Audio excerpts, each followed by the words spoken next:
Rain has a way of making everything feel like a confession. It was the kind of rain that didn't fall so much as lean, sideways and relentless, pressing itself against the windows of my apartment like it wanted in, like it had something urgent to say. I stood at the glass with a mug of chamomile going cold between my palms, watching the street below drown in slow, silver rivulets, and I told myself I wasn't waiting. I was just standing, just looking, just breathing through the specific ache that had taken up residence behind my sternum sometime around 3 weeks ago when Chuck Garza had kissed me in the stairwell of his building, pulled back, looked at me with those dark, unreadable eyes, and said, "I don't know what I'm doing." Neither did I.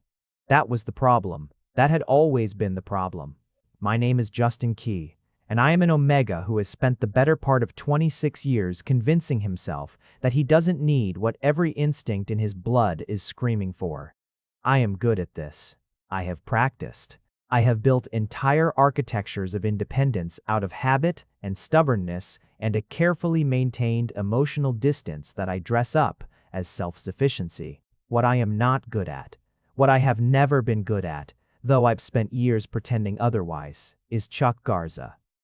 I met him 18 months ago at a graduate seminar on environmental policy. He walked in 7 minutes late, soaking wet from a rainstorm that had come out of nowhere, shaking water from his dark hair and apologizing to the professor in a voice so low and unhurried that half the room leaned forward just to catch it. He sat 2 seats to my left. He smelled like rain and pine and something warmer underneath, something that made the fine hairs on the back of my neck stand straight up. I told myself it was just the biology, just the alpha-omega dynamic doing what it was designed to do, that primitive chemical language that bypassed the rational mind and went straight for the base of the skull. I was used to that. I'd been suppressing it since I was 16. But then Chuck Garza turned and looked at me, and he said, with absolutely no preamble, "You've already read the Thornfield paper, haven't you? The one from last spring. I can tell by how bored you look." And I laughed, genuinely, startledly laughed. A sound I hadn't heard from myself in a long time, sharp and real and slightly embarrassed. Is that obvious? Only to someone who's also already read it. He offered his hand. Chuck Garza, Justin Key. "You want to get coffee after this and argue about the methodology. I have complaints." "I have several complaints," I said. And that was it. That was the beginning of everything, though I didn't know it then. I thought it was just coffee. I thought it was just 2 graduate students venting academic frustration over overpriced lattes. I thought Chuck Garza was just a person. Just a smart, annoyingly perceptive, broad-shouldered person who laughed with his whole chest and listened like you were the only thing in the room worth paying attention to. I didn't know yet that a person could be a catastrophe wearing a flannel shirt. The chamomile had gone completely cold. I set it on the windowsill and pressed my forehead against the glass, and the chill of it ran through me like a current. The street below was empty now, just the shine of wet pavement under amber streetlights, the occasional blur of headlights sweeping past. 3 weeks since the stairwell. 3 weeks since Chuck had kissed me like he meant it with every cell in his body, and then pulled back and looked afraid. 3 weeks of texts that were careful and warm, but somehow airless, like he was writing around something he couldn't say. 3 weeks of me reading too much into every word, and then overcorrecting by reading nothing into any of them. 3 weeks of lying awake at 2 in the morning, running the same loop. He's pulling away. He's about to end it. He's realized this was a mistake. He's going to leave. Alphas leave. That's the story I had learned. Not from Chuck specifically, but from every bit of secondhand evidence I'd gathered over the years. From my mother, who had loved an alpha with her whole enormous heart and been left anyway. From friends who'd told me their stories in the particular exhausted tone of people who had learned hard lessons. From my own gut, which had a long memory and a longer list of reasons to be careful, I knew it wasn't fair to Chuck. He'd never done anything to justify that fear. Not once in 18 months had he given me a reason to doubt him. He was consistent and present and good in ways that made me suspicious, because goodness that sustained felt like a trick I hadn't figured out yet. Every time I thought, maybe he's different, Some cold and practiced part of me would whisper, "That's what you thought before. You didn't know enough to be afraid until it was too late." The thing is, I had never even been in a relationship serious enough to hurt this badly. My previous experiences were brief, carefully bounded, self-protectively limited. But Chuck had somehow gotten through all of that without my permission. He had arrived in my life like rain, sideways and relentless, and I hadn't noticed how wet I'd gotten until I was already soaked through. My phone lit up on the kitchen counter. I didn't move for a moment. The habit of bracing for disappointment is deeply ingrained. Then I walked over and looked at the screen. "Can I come over? I know it's late.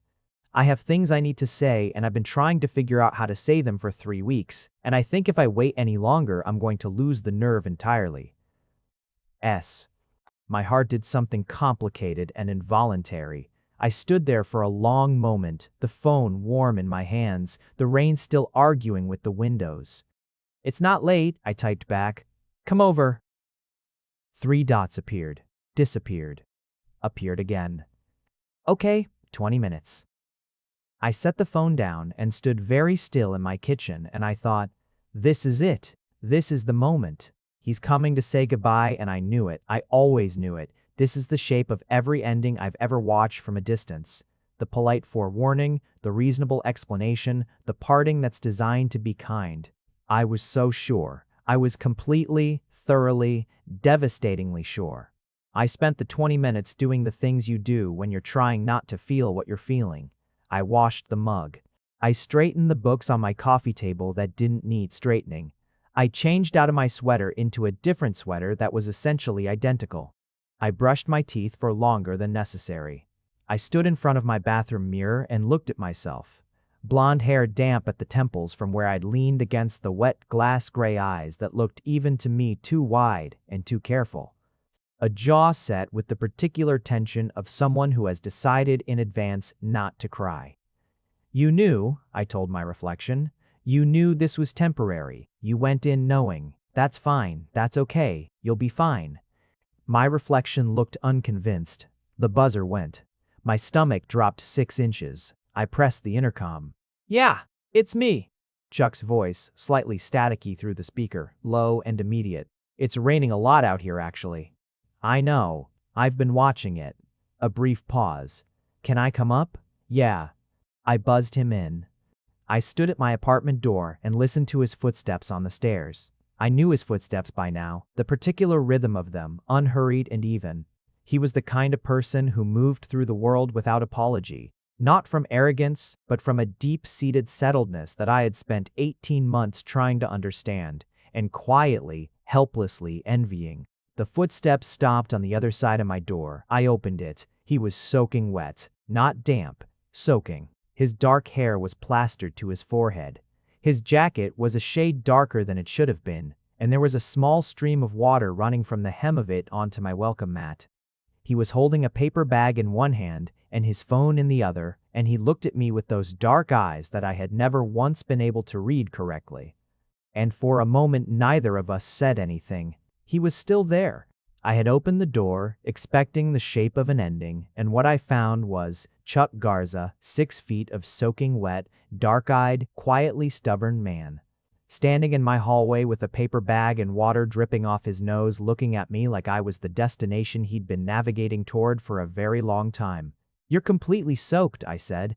My voice came out stranger than I intended. Thinner. "Yeah." He looked down at himself. I couldn't find parking, and I was already walking, and I thought, I don't know. It didn't seem worth waiting for it to stop. "You walked in this?"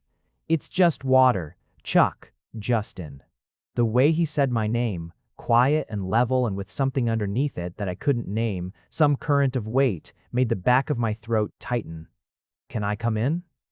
I stepped back. He came inside, and I closed the door behind him, and the rain was suddenly muffled and distant. He stood in my entryway and dripped on my floor and held out the paper bag. "I brought things. Soup, and that bread you like from the place on Meridian. I didn't know if you'd eaten." I stared at the bag. "You walked through a rainstorm to bring me soup." "And bread." He paused. "Is that?" I wasn't sure if it was weird. It's not weird. My voice had gone even thinner. I was doing something extremely effortful with my face. Come in, I'll get you a towel. I went to the bathroom and gripped the edge of the sink for a moment and breathed, and then I grabbed the largest towel I owned and went back to the living room, where Chuck had set the paper bag on my coffee table and was standing with his jacket in his hands, looking lost in the good-natured way of a man who doesn't lose himself very often and finds it more interesting than alarming when he does. I held out the towel. He took it and ran it over his hair, and something about the everyday domesticity of that. Chuck Garza rumbled and damp. In my living room, cracked something open in my chest that I had been keeping very carefully sealed. Sit down, I said. I'll get bowls. Justin, sit down, Chuck. You're dripping on my rug. He sat. I went to the kitchen and stood over the counter for a long moment, pressing my palms flat against it, trying to arrange myself into something reasonable. Then I got out 2 bowls and 2 spoons and carried them back, and I sat on the opposite end of the couch, and I started opening containers of soup. The rain said things against the windows. Neither of us spoke for what felt like a long time. We ate. The soup was from the diner on 5th. He'd gotten the French onion, which was the right choice, and the bread was exactly the bread I liked. The sourdough with the thick crust that I always justified as a special occasion thing and then bought every week anyway. He had remembered. Of course he had remembered. Chuck remembered everything I'd ever mentioned, in the casual offhand way of someone who isn't performing attention but simply has it, naturally and constantly, turned in your direction. That was the thing that had gotten me. Not his face, though his face was. His face was its own argument. Not the alpha presence, though that was a constant low-frequency hum that I'd learned to live alongside the way you learned to live alongside traffic. It was the attention. The way he listened like you were worth listening to. The way he remembered the bread. I put down my spoon. You said you had things to say. He put down his spoon too. He turned to look at me. The lamp on the side table threw warm light across the angles of his face, and he looked serious in the way he always looked serious. Not heavy, just present. Like seriousness was a place he'd chosen to be rather than somewhere he'd been forced. Yeah, he said, I do. I waited. I was very good at waiting. I had spent 3 weeks doing nothing but. I've been trying to figure out how to say this correctly, Chuck said. I've been drafting it in my head for days. And I think the problem is that I keep trying to make it logical, make it organized, and it's not logical. So I'm just going to say it, and it's probably going to come out sideways, and I need you to just let me get through it, okay? Without the face. What face? The face you make when you've already decided how something's going to end. The accuracy of that landed somewhere tender. I don't. Justin, I closed my mouth. He turned on the couch to face me more fully, and the damp ends of his hair curled slightly against his forehead, and he laced his fingers together and looked at them for a moment before looking back at me. 3 weeks ago in my stairwell, I kissed you, and then I said I didn't know what I was doing, and I watched your face do that thing it does where you go very still and very careful. And I thought I'd hurt you, and I panicked. Not about the kissing, about having hurt you.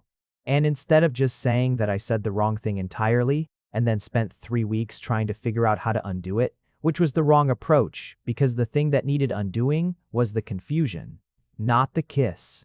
I was very still. The way he'd said I needed to not be. I do know what I'm doing, Chuck said. I know exactly what I'm doing. I've known for a while now, since before the stairwell, honestly. Probably since that night at the Bellamy conference, when you got into an argument with Professor Hartwell about carbon offset methodology, and you were so ferociously right and so completely unbothered by the fact that he outranked you. And I thought, God, I'm so gone on this person. Something happened behind my eyes that I was fighting hard not to let happen anywhere else. He stopped, tried again. Relationships, for me, have always felt like obligations I was managing, things I was doing correctly or incorrectly. And this, you, doesn't feel like that. It feels like somewhere I want to be. And that terrified me, because I didn't know if I was reading it right, if you were there with me, or if I was alone in it. He looked at me directly now, steady and undefended. I need to know if I'm alone in it, Justin. The rain came in great rushing curtains against the windows. My hands were very cold. I looked down at them. I'd been waiting, I said, for 3 weeks, for you to tell me it was over. A long pause. What? That's what I thought tonight was, when you texted. The words were coming out carefully now, the way you carry something fragile, slow and level. I thought you were coming to end it. I've been waiting for it to end since the beginning, if I'm being honest. Since before the beginning. Since you walked into that seminar and I thought, this person is going to mean something to me, and that's a very dangerous thing. Chuck was looking at me with an expression I couldn't read. Couldn't, but was trying very hard to. Why dangerous? Because things that mean something can be taken away. The silence that followed was not an empty one. It was the kind of silence that has weight and texture and temperature. Justin. His voice was very quiet. Who took things away from you? It doesn't matter. It does to me. And that was it. That small, unhurried declaration. It does to me. 4 words, and I felt the architecture I'd spent years building develop a long crack right down the center. I didn't tell it well. I never do, with anything that actually matters. I'm a good writer, precise and structured, but that precision deserts me entirely when the subject is personal, like some treaty between my brain and my tongue that holds only in academic settings. I told him about my mother, first, about how she'd loved like it was the only thing she knew how to do, large and generous and completely, and how loving that way had left her wrecked when my father left. Not dramatically wrecked, not visibly. My mother had her own pride and her own stubbornness, and she'd raised me on her own with a kind of steady ferocity that I still marveled at. But I had watched her in the years after, had watched the way she'd rearranged herself around an absence, and I had learned from that watching. I'd learned what love could cost. I'd decided, somewhere around age 15, in a way that felt logical at the time, that the cost wasn't something I was willing to pay. So I just didn't, I said. Not really. I had people I cared about, but I never let it go all the way. There was always a part I kept back, this reserved part, like an emergency exit. I paused. And then I met you, and you're... The problem, Chuck, is that you're the kind of person who makes the emergency exit feel unnecessary, and that is extremely inconvenient. He hadn't moved. He was watching me the way he always watched me, with that complete, unhurried attention. Something in his jaw had gone tight. I'm not going to leave, he said. You can't know that. Justin. You can't know that. Nobody can. That's the whole mechanism of the fear. That's why it works, because you can't promise something that exists in time, that hasn't happened yet. My voice was steady. Admirably steady, I thought. You could mean it completely and still not know. That's true, Chuck said, after a moment. I can't give you proof. I can't show you something that doesn't exist yet. He paused. But I can tell you that everything I've done, every time I've shown up, every time I've stayed, every time I've called when you didn't think I would, that wasn't performance. That was just me. That was just what I wanted to do. I know. And I did know. That was the maddening part. I know that logically. I can see it. I can see all the evidence, and I can build the rational case for you being trustworthy, which is why this isn't a rational problem. It's deeper than that. It's in the part of me that doesn't respond to arguments. He was quiet for a moment. The soup had gone cold. The rain had shifted, lighter now, a different cadence, more like something murmured than something insisted. What does it respond to? He asked. I looked at him. He was looking back with that open, careful attention, and the lamp was still warm on the planes of his face. And his hair had dried a little but still curled at the ends in a way that was obscurely devastating. I don't know, I said. Time, maybe. Just accumulated time. Evidence in increments rather than arguments. He nodded slowly. Then we accumulate it. It's not that simple. I know, but that doesn't mean it's wrong. I looked away. Out the window, where the rain was now a fine haze, the streetlights haloed in gold and silver. I had a strange feeling, like standing at the edge of something, the specific altitude awareness of a threshold. The emergency exit was right there, within reach. I knew exactly how to use it. I'd done it before. I didn't reach for it. I'm not easy, I said. I know that. I overthink things. I get quiet when I should talk, and I talk when I should probably be quiet. I read into things incorrectly and then overcorrect. I have a tendency to decide how stories end before they're over. I looked back at him. I'm telling you now so you can't say I didn't. Chuck looked at me steadily. Justin, I have been watching you overthink things for 18 months. I know every variation of your quiet. I have been the person you talk to instead of someone else. And I have been the story you decided was ending when it wasn't. A corner of his mouth moved, not quite a smile, something more internal than that. I'm still here.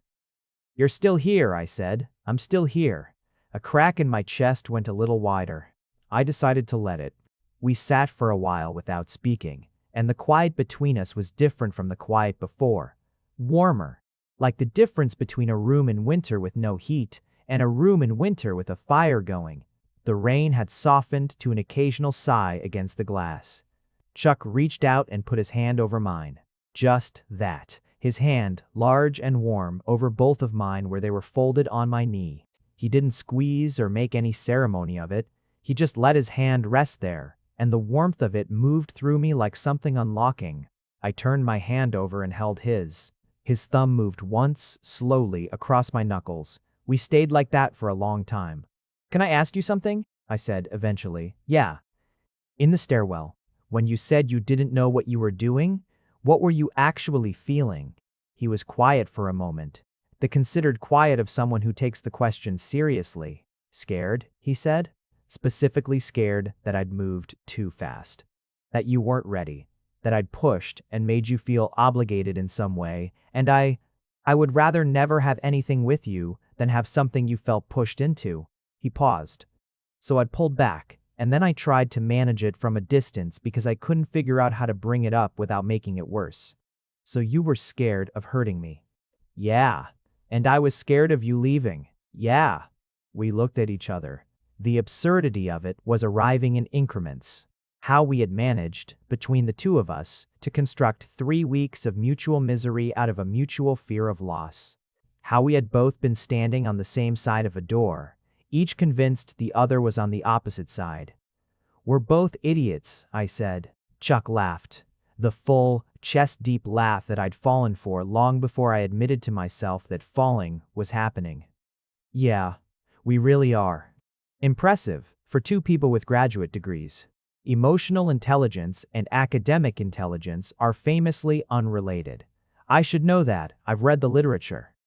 And yet, he was still laughing, softer now, his hand was still holding mine. I leaned my head back against the couch and let the warmth of him be beside me. That steady, particular warmth that I had been trying not to need for so long that needing it felt strange now. Like using a muscle that had been held tensed for years. Everything ached slightly in the way of release. I have never told anyone what I told you tonight, I said to the ceiling. About your mom? About the fear? Any of it. All of it. I tilted my head to look at him. He was watching me with that expression again, the one I couldn't name but was starting to learn. I don't do that. I don't. I'm very private with things that matter. I know, so you understand that this was significant for me. I do. He said it gently but without softness, in the way of someone who is taking something seriously rather than handling it carefully. I don't take it lightly. Good. I looked back at the ceiling. Because if you break my heart, Chuck, I will haunt you. Not metaphorically, I will figure out how to actually haunt you. A short, surprised pause. Then, noted. I'm serious. I believe you completely. I am a very determined person. One of your more alarming qualities, honestly. I turned my head to look at him again. He was smiling now. That real, unhurried smile that he didn't use often enough, and that did something unreasonable to my autonomic nervous system every single time. The lamp was warm on the side of his face. The rain was almost gone. Chuck. Justin. I'm not scared right now. Something shifted in his expression. The smile didn't leave, but it changed, deepened, or maybe settled, like something that had been held up finally finding the ground. Yeah, I wanted you to know that. In the interest of evidence, accumulated evidence. He brought my hand up and pressed his mouth to my knuckles, simple and unhurried and warm, the way he did everything. Okay, he said, against my hand. I'll add it to the record. Love doesn't usually announce itself. That's what nobody tells you before you fall into it. That it doesn't arrive as a revelation or a single defining moment, but as an accumulation of small ordinary things until the weight of all the ordinary finally tips over into something you have to name. The weeks that followed were ordinary, staggeringly, beautifully, remarkably ordinary. Chuck came over on a Saturday and we fought mildly about which documentary to watch, and then watched both of them in succession, eating takeout from the Thai place 2 blocks over that he'd never tried and immediately loved. He stole most of my spring rolls. I ate the last of the dumplings without asking. We fell asleep on opposite ends of the couch with the television going, and I woke up at 2 in the morning, stiff-necked and disoriented, to find that he'd put a blanket over both of us at some point and was now asleep with one arm thrown over his eyes, breathing with the deep evenness of a man utterly at ease. I stayed awake for a while in the blue dark of the television light and watched him sleep, and I thought, this specific, unremarkable thing, this is what I was afraid of wanting. I reached over and turned off the television. Chuck didn't stir. I settled back under the blanket and looked at the ceiling, and somewhere in the city a car went by with its music too loud and then faded and the quiet came back. And I thought, I am not waiting for anything right now. There is nothing I am bracing for. This moment doesn't have a threat in it. It was such a foreign feeling that I had to sit with it for a long time before I could recognize it as what it was. Safe. I was safe. Sunday morning, Chuck made coffee in my kitchen, moving around the space with the easy confidence of someone who had learned where things were and treated that knowledge as permission to belong there. He knew where the mugs were, and the coffee filters, and the small spoon I used for measuring grounds, because my tablespoon measure had gone missing somewhere around February and I'd never replaced it. He brought me coffee without asking how I took it, because he knew. Black, half a teaspoon of sugar, nothing else. I was sitting at my small kitchen table with my laptop and some readings I was trying to get through, and he set the mug beside me and leaned over and looked at my screen. You're annotating the Mitchell paper. I'm trying to. I keep getting distracted. By what? I looked up at him. He was right there, close enough that I could see the faint shadow of stubble along his jaw, the slight curl at his temple where his hair was doing what it did in the morning. You, I said simply. He smiled, slow and warm like dawn rather than a light switch. He tucked a strand of my hair back from my forehead, the gesture simple and self-evident, and went back to the counter to get his own coffee. I watched him go. I thought, 18 months ago I didn't know this man existed, and now the shape of my mornings has rearranged itself around him, and I don't know what to do with that except be grateful. Being grateful was new. It was sharper than I'd expected, more present. It wasn't always easy, obviously. Nothing real ever is. There were weeks where our schedules pulled against each other like opposing tides. His research-intensive, mine deadline-driven, both of us arriving at the end of long days depleted and not always graceful about it. There were evenings where I could feel the old instincts twitching at the back of my mind, the familiar suggestion that space was safety, that self-sufficiency was an identity I needed to maintain, that needing Chuck too openly was a vulnerability I couldn't afford. I got better at catching that particular thought and examining it rather than acting on it. Not always immediately, not always cleanly, but better. There were also evenings where Chuck arrived at my door quiet in the way he got when something was weighing on him. Not closed. Just internal. And I had to learn the difference between giving him space and leaving him alone, which sounds simple and is not. I had to learn to sit beside him without filling the quiet prematurely, without my own discomfort with silence becoming its own demand. I had to learn that his quiet was not a verdict on me, was not a sign of retreat, was just him being human in the way that all humans need sometimes, privately, slowly. We learned each other's difficult parts. That's the whole of it, in some ways. You fall for the parts that are easy to love.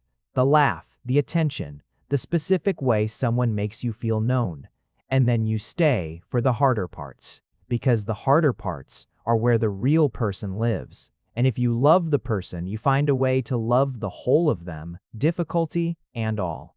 Chuck's difficulty was the shutting up, as I mentioned, the tendency to manage his own concerns privately until they'd been dealt with, which meant I sometimes only found out about things he'd been struggling with after they were resolved, which created its own particular frustration. My difficulty was the disappearing and also what he called, with diplomatic precision, my anticipatory grief. The habit of pre-mourning things while they were still present, treating good things as already lost so that the loss, when it came, would be more familiar than devastating. "You're doing the thing," he said to me one evening in April, looking up from his book to where I was sitting across the room, not reading. "What thing?" "The future thing. You're somewhere in the future right now, aren't you? Catastrophizing something." "I'm not catastrophizing." "What are you doing then?" I put down my unread book. I was thinking about how everything eventually ends. We've covered this. I know. It's not distrust, Chuck. It's just a quality of my brain. It does this. It looks at things it doesn't want to lose and it starts pre-processing the loss. He set his book down entirely and looked at me with that full, present attention. "What were you pre-losing just now?" The embarrassment of answering was significant. Tonight, this specific evening. He was quiet for a moment. Then, "Justin, this specific evening is still happening." "I know. You're sitting in the middle of the thing you're mourning." "I know that too. So come back to it." I looked at him, at the angle of the lamplight on his face, the book in his lap, the familiar arrangement of him in my living room, and I took a breath and made the deliberate choice to be where I was instead of somewhere hypothetical. "Okay," I said. "Good." He picked up his book. "Also, for the record, this specific evening is very good. You're allowed to just have it." I picked up my book too. We read. The evening continued being exactly what it was, unhurried and unhaunted.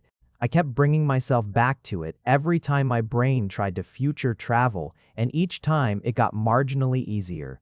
And by the time we went to sleep that night, I had managed to be almost entirely present in something I'd been worrying about losing. That was the practice. That was what it looked like, the real version. We had our first real argument on a Thursday. It was about nothing, in the way that first arguments between people who care about each other are usually about nothing on the surface and everything underneath. It was about plans I'd canceled. I'd double-booked myself and hadn't told him until the day of, and he'd rearranged his week to make the original plan work. And when I texted him a too casual cancellation, he read it as me pulling back, and I read his coolness on the phone as proof that I'd been right to maintain an emergency exit. And by the time we actually talked, we'd both wound ourselves into knots of assumption that had almost nothing to do with the original scheduling conflict. He showed up at my door, this time without rain, in the dry and ordinary evening, and he looked at me and said, can we say the actual thing? Not the safe version. The actual one." And the actual thing was, I'd gotten scared again, for a day, and instead of saying so, I'd created distance by canceling, and the actual thing on his side was that the distance had hurt, and that he needed me to tell him when I was scared instead of disappearing, because he couldn't read my mind, and he said this plainly without apology. He needed to be able to trust that I would come toward him when things got hard instead of away. It was the most exposed I had ever felt in an argument that wasn't technically about me. He was asking for something real, something that required me to change a deeply ingrained pattern, and he was asking it clearly and without cruelty, which is the most demanding way to be asked for anything. "I don't know if I can promise that," I said. "Not as a reflex. It's a learned reflex, the pulling away. I can work on it, I can try.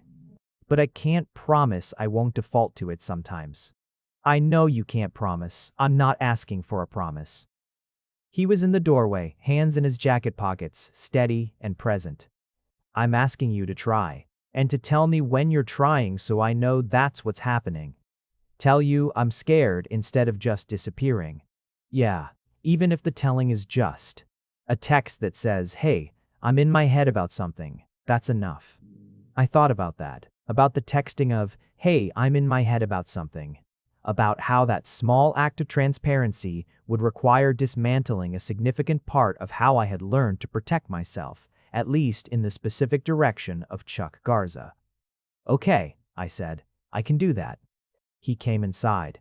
We talked for 2 hours, the real way, the way that is uncomfortable and necessary and that leaves you feeling lighter rather than heavier because the weight has been shared. We didn't solve everything.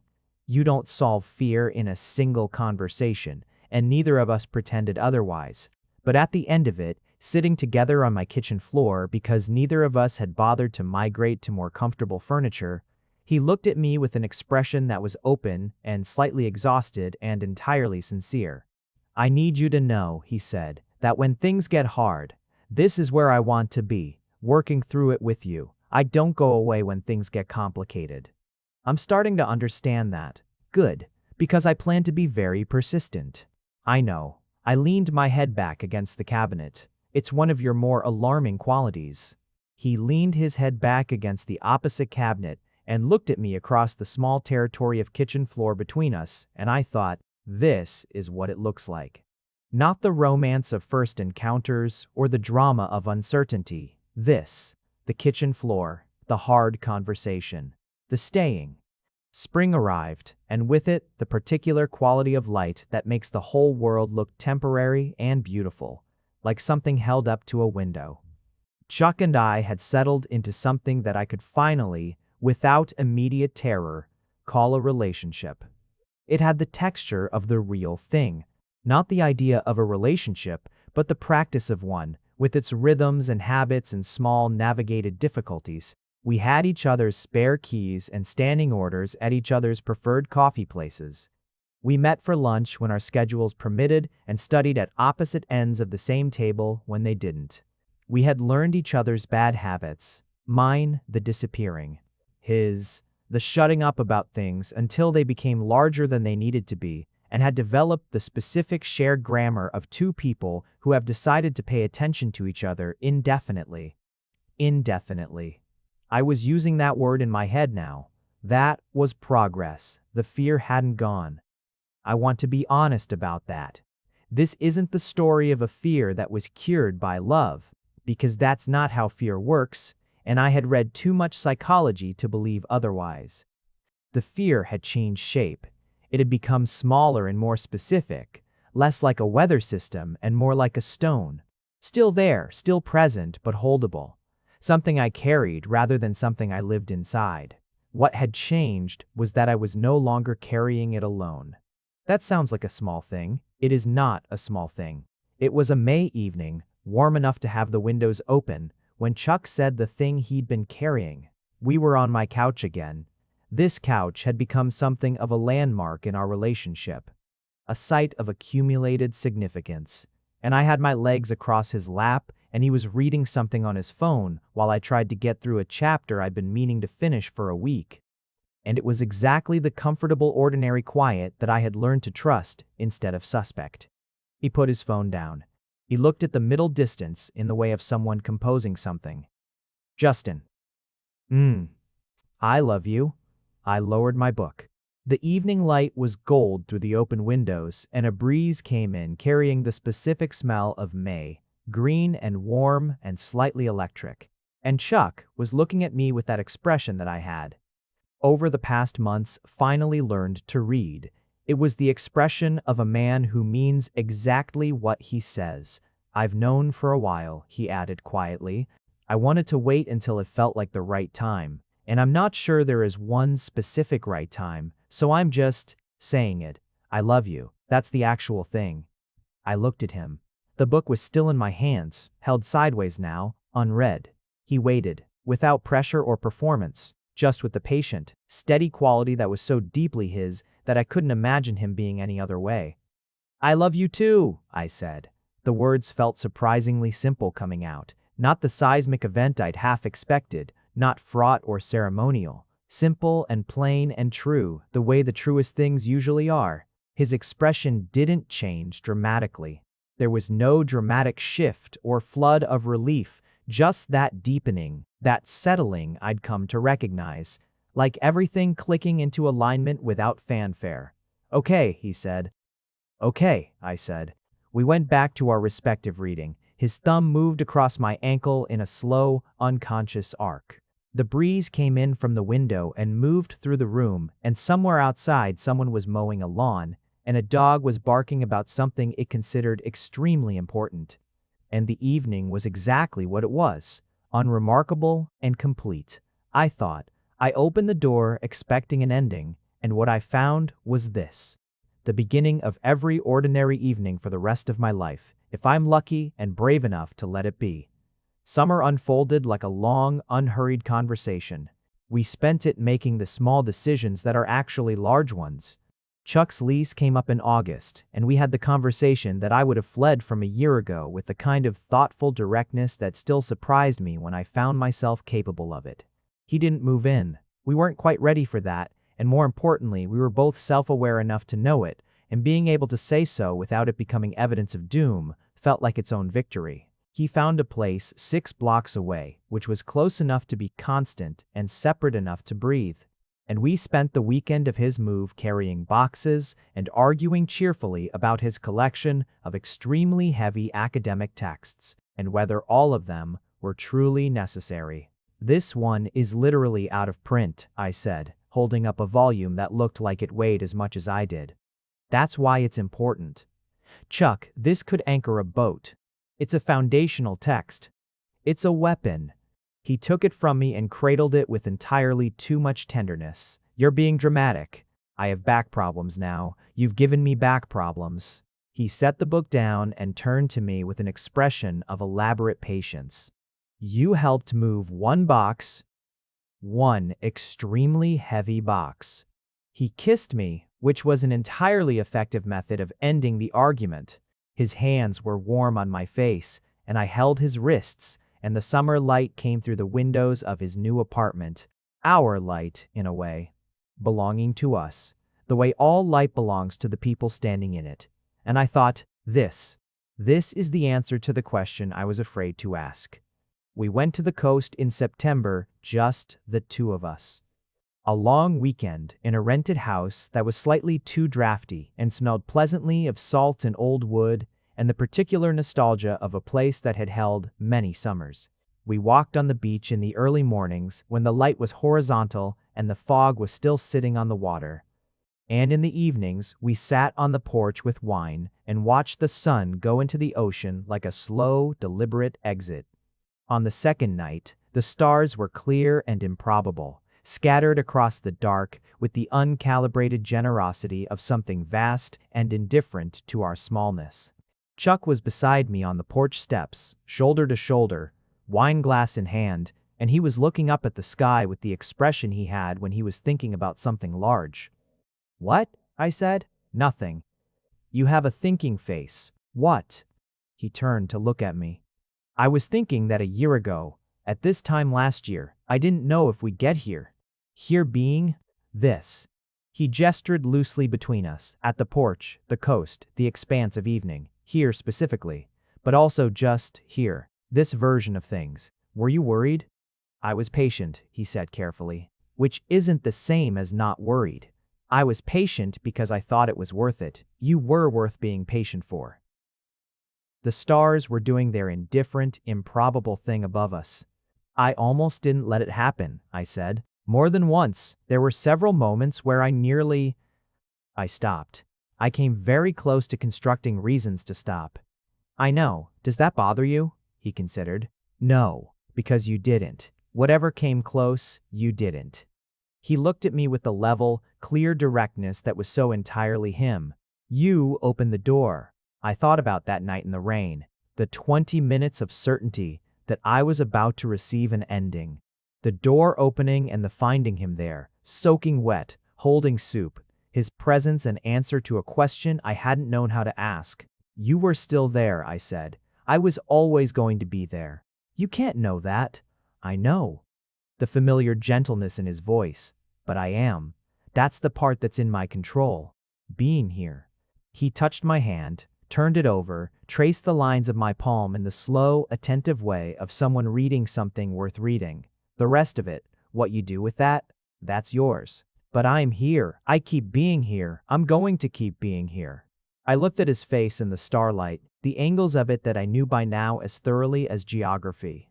The set of his jaw, and the line of his mouth, and the dark, present eyes that had never once looked at me with anything less than full attention. I know you are, I said, and the surprising thing was that I meant it without qualification, without the asterisk of fear that had footnoted everything for so long. I know. He turned my hand over and held it. The ocean moved below us in the dark, its rhythm older than anything we were or had been or would become, and the stars were brilliant and vast and entirely unconcerned. And we sat together in the particular warmth of two people who have found the specific frequency of each other after a long time of static. Winter again. A full year almost, from the rainy night of open doors and accumulated courage. We marked it quietly, not with ceremony, but with the ordinary rituals of people who have made a home of each other. Chuck made dinner at my apartment, which he did now with the ease of someone who had learned a kitchen by loving the person in it. He was making the pasta dish that had become, without discussion, the thing we ate for occasions that didn't have names, just significance.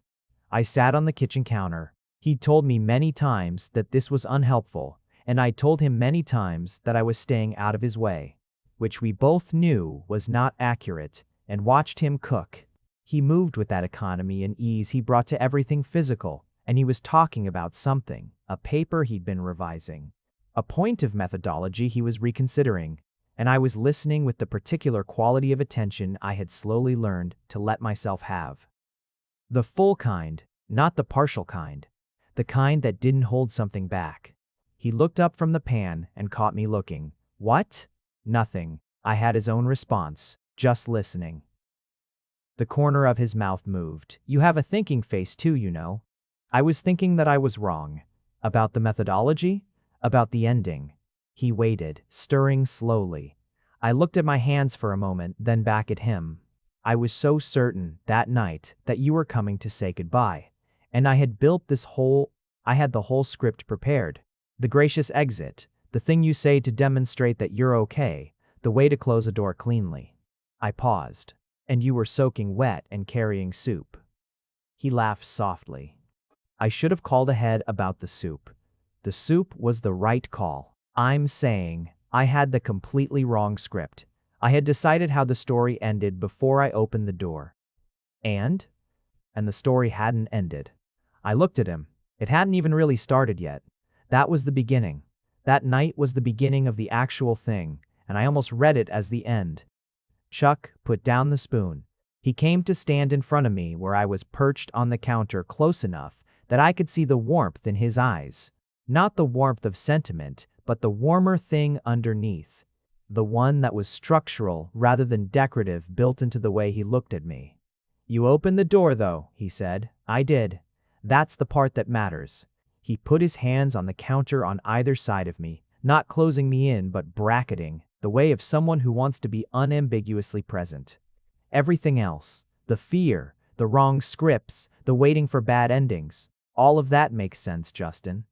Given what you learned, given what you were protecting yourself from. He was very close now, and his voice was quiet. You were protecting a very real thing. You just didn't have to protect it from me. I know that now. I know you know. He touched my jaw. I wanted to say it, that it makes sense, that I never thought less of you for being afraid, even when it was inconvenient. Even then. The smile, small and real. Though 3 weeks was a long time to be indirect about soup. To be fair, you were also indirect. We've established we're both idiots. Impressive idiots. Academically accomplished idiots, yes. Huatao is, Uvari. I put my hand over his where it rested on my jaw, and he turned his palm and held my hand the way he'd held it the first time in the living room. with the rain against the windows and everything uncertain. It was certain now. Not in the way of things that are fixed.